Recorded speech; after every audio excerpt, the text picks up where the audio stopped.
There are very few movie scenes that affected me in the same way that the bruschetta scene from Julie and Julia did. There is some kind of drug that they injected into that scene to make that bruschetta look unbelievably good. The super buttery, crispy bread that is piled high with these stunning yellow and red tomatoes. Anytime I see it, it makes me crave a delicious bruschetta. And unfortunately, it is not yet tomato season, at least where I live. So we are going to try to recreate this using some late spring grocery store tomatoes and a dream. The first thing I'm doing is just taking some little baby tomatoes and chopping them in half and then putting them in my bowl with a strainer set over the top. Then I'm gonna salt these tomatoes and I'm gonna do it pretty heavily and then give them a mix. I wanna use the salt as a way to draw out some water. Tomatoes, especially not in seasoned tomatoes, hold a ton of water, and all that water is going to dilute the flavor of your tomatoes. I have a pan here. It looks a little dirty because it is a little dirty. I had a quesadilla for lunch, okay?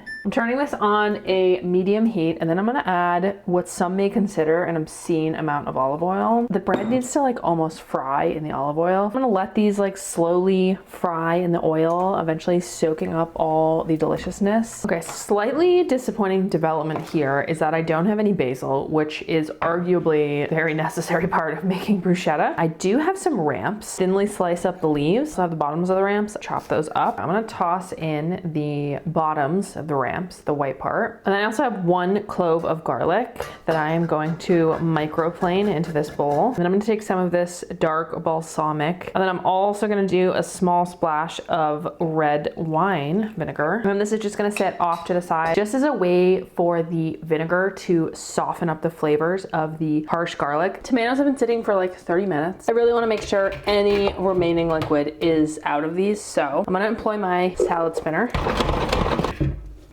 All right, now let's throw everything together. I'm gonna dump in our garlic vinegar mixture, a little tiny sprinkle of some sugar, my ramp leaves, give it all a mix. Just stunning. In we go. Oh yeah. That is it. You should make this.